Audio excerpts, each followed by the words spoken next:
नमस्कार दोस्तों, कैसे हैं आप सब। आज रोहित दीक्षित एकेडमी पर एक बार फिर से आप सभी का स्वागत है। और आज मैथ प्रैक्टिस का ये 11वां सेशन है। अभी तक 10 सेशन आ चुके हैं और अभी इसमें हम देखेंगे कि किस तरह से हम प्रश्नों को सॉल्व करेंगे। आपको बता दें, सबसे पहले आगे बढ़ने से पहले चैनल को लाइक सब्सक्राइब शेयर कीजिए और लोगों तक पहुंचाइए। और आपको बता दें, ये जो क्लास है ना हमारी, ये बहुत छोटी है। आज आज की क्लास बहुत ज़्यादा छोटी है। जैसे हमेशा होती है 10 क्वेश्चन की, तो आज मुश्किल से शायद 5 ही प्रश्न है, लेकिन फिर भी थोड़ा समय निकाल कर मैंने आपके लिए इस क्लास को बनाया है। तो चलिए, चैनल को लाइक करिए, सब्सक्राइब और शेयर करिए और इस पर ज़रूर बताइए। आप इस नंबर पे कॉल कर सकते हैं। ठीक, चलिए देखते हैं। मैसेज कर दीजिए। बढ़ते हैं अगले मतलब अपने क्लास के लिए। और देखते हैं पहला प्रश्न क्या है। पहला प्रश्न ये है कि जमीन पर टप्पा खाकर अपनी पूर्व की ऊंचाई का 3/4 भाग तक उठती है एक गेंद है। ठीक है, यदि उस गेंद को 32 मीटर ऊपर से फेंका जाए तो तीसरे टप्पे में कितनी ऊंचाई तय करेगी। ठीक, कह रहा है गेंद है, जमीन पर टप्पा खाती है तो अपनी पूर्व की ऊंचाई का 3/4 भाग उछलती है। भैया 3/4 भाग उछल रही है इसका मतलब ये है कि गेंद पहले से कम उछल रही है। ठीक, कह रहा है 32 मीटर ऊपर से गिराया गया। देखो 32 मीटर ऊपर से, अच्छा पहले तो इसका तरीका समझो है क्या। ऐसा है, मान लो ये 32 मीटर है ये। ठीक है, गेंद को गिराया गया, टप्पा खाई, 3/4 भाग उछली। टप्पा खाई, 3/4 भाग उछली। टप्पा खाई, 3/4। तो ये कह रहा है अपनी तीसरी उछाल में कितनी ऊंचाई तय करेगी। ये देखो कह रहा है तीसरे टप्पे में, तीसरा टप्पा खाने के बाद कितनी ऊंचाई, ये ऊंचाई बतानी है ये। ठीक, देखते हैं। 32 मीटर ऊपर से गिराया गया है। ठीक, पहले 3/4 भाग उछली, जो आया फिर उसका 3/4 भाग उछली, फिर जो आया उसका 3/4 भाग उछली। ठीक, तो कोई दिक्कत नहीं, आसानी से हो जाएगा। कैसे, देखिए 32 का तो 32 ही लिख देंगे, 3 का 3 बार गुणा करेंगे तो 27 होगा, और 4 का 3 बार करेंगे तो 64 होगा। 32 से काटा 64 को 2 बार, तो 27/2 यानी 13.5 मीटर। क्या आ गया, 13.5 मीटर आंसर आ गया। ठीक, अगर आप तोड़ कर करेंगे तब भी आएगा। जैसे 32 है, 32 का 3/4 उछली, चरोटी 32, 8×3 = 24 आ गया। 24 का 3/4 उछली तो 4×6 = 24, 6×3 = 18 हो गया। 18 का 3/4 उछली तो 2 बार गया, और ये 9 बार गया, अंतिक 27/2 देखिए आ गया। तो आप इतना बड़ा क्यों करो, एक साथ कर डालो ना, आंसर आ जाएगा। ठीक, चलिए अगला क्वेश्चन। एक व्यक्ति 8600 रुपए को अपने 5 बेटों, 4 बेटियों और 2 भतीजों में इस प्रकार बांटता है कि प्रत्येक बेटी को प्रत्येक भतीजे से 4 गुना प्राप्त हो, तथा प्रत्येक बेटे को प्रत्येक भतीजे का 5 गुना प्राप्त हो।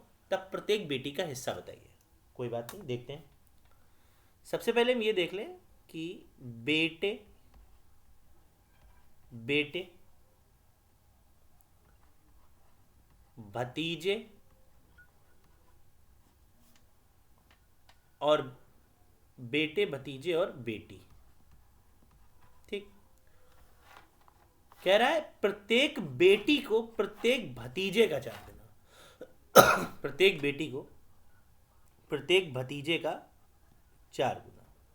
ठीक, और प्रत्येक बेटे को प्रत्येक भतीजे का 5 गुना।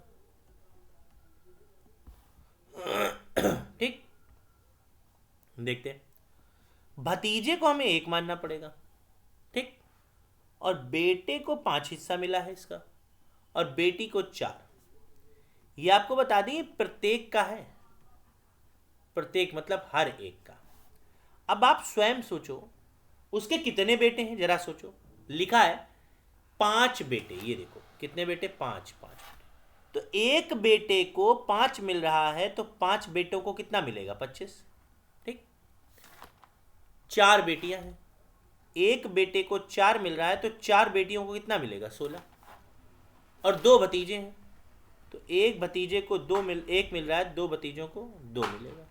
ठीक, अब हम क्या करेंगे, अब हम देखेंगे टोटल रुपया कितना हमारे पास, 8600 रुपया। बांट दो। कैसे बांटेंगे, योग यानी सम, योग को अनुपातिक योग से भाग देते हैं।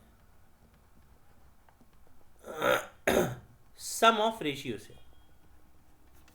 तो योग हमारा है 8600 और अनुपातिक योग जोड़ देते हैं 25 और 16 41 और 2 43।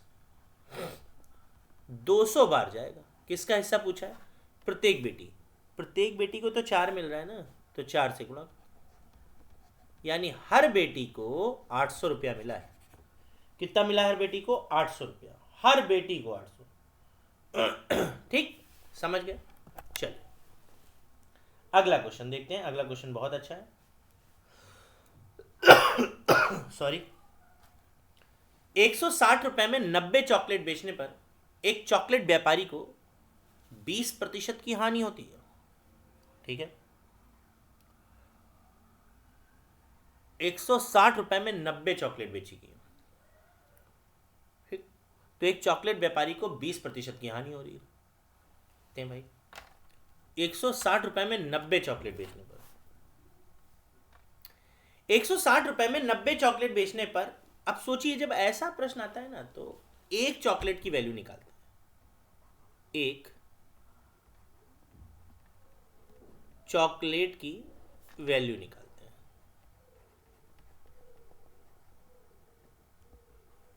एक चॉकलेट, तो 160 रुपए में 90 चॉकलेट, तो एक चॉकलेट होगा 160 बटे 90। अच्छा, ऐसे प्रश्नों में होता यह है कि जब अगर हानि हो रही है तो 100% में माइनस करेंगे सबसे पहली बात, और जब लाभ कमाना है तो 100% में प्लस करेंगे। ठीक, ऐसे प्रश्नों में यह होता है कि जो बाद में दिया हो, जो प्रतिशत बाद में हो, बाद का मतलब चाहे वो प्रॉफिट हो या लॉस हो, ठीक, उसे ऊपर लिखते हैं। ऊपर लिखते हैं कैसे? रुपए लिखा हमने ABC, गुणा किया, इसमें जैसे मांगा है ना 20% लाभ होना चाहिए, तो ऊपर 120 और पहले वाला नीचे, यानी नीचे 80।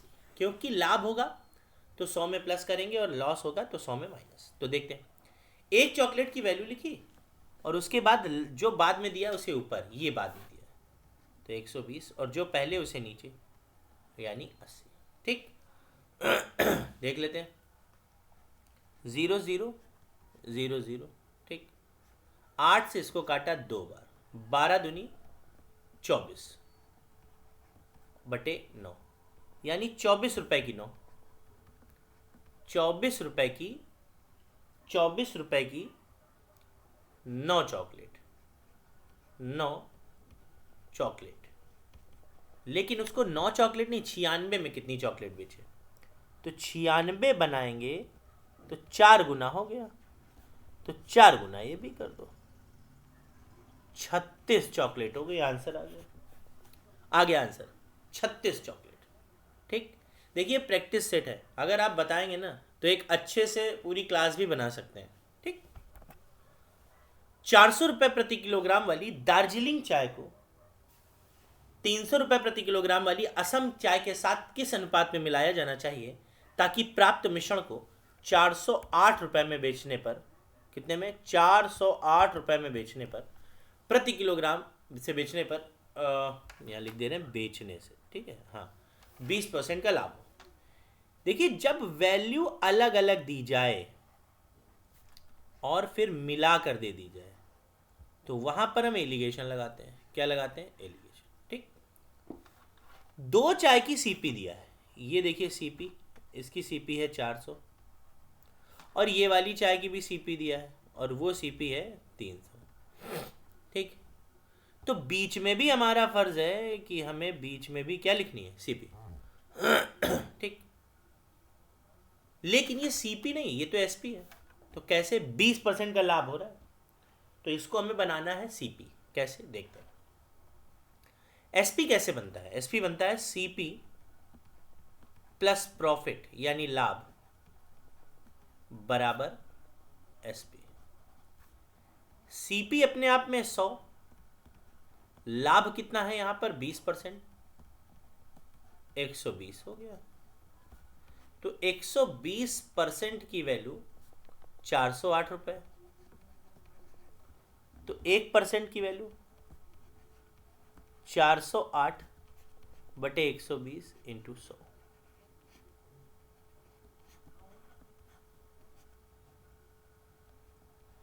68 इंटू 5 बनवटी 40, 4 5 छक्का 30, 4 34, 340 रुपये आया। ये सीपी आ गई और इसको बीच में रख लो। एलिगेशन का नियम है क्रॉस में सब्ट्रैक्ट करना। भाई प्रैक्टिस कर रहे हैं तो इतना हमें आना चाहिए। तो ऐसे ऐसे घटाएंगे तो यहाँ 40 आएगा और यहाँ पर आएगा 60।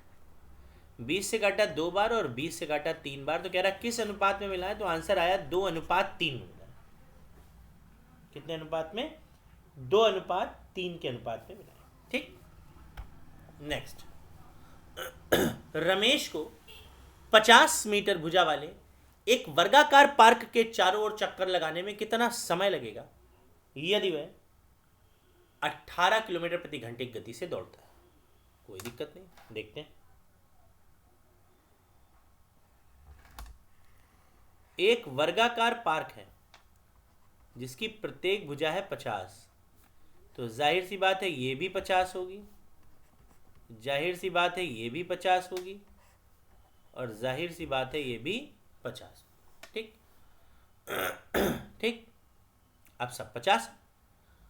अब कितना समय लगेगा? समय बराबर होता है दूरी बटे 4। तो चारों ओर चक्कर लगाना है तो 50-50 करके 200 मीटर हो गया। लेकिन चाल भी हमारी मीटर में होनी चाहिए, लेकिन चाल है 18। चाल को किलोमीटर से मीटर में बदलने के लिए 5/18 से गुणा करते हैं, तो वो आ गई 5। 40 सेकेंड लगेगा। कितना? 40 सेकेंड। ठीक है, आज की क्लास थोड़ा जल्दी में है तो बस यहीं तक रखते हैं। अगली क्लास में आपसे ज़रूर मुलाकात करेंगे काफ़ी देर तक, और बाकी और भी सेशंस आएंगे यानी करंट अफेयर्स वगैरह के। तो मिलते हैं आपसे अगली क्लास में, तब तक के लिए थैंक यू, नमस्कार।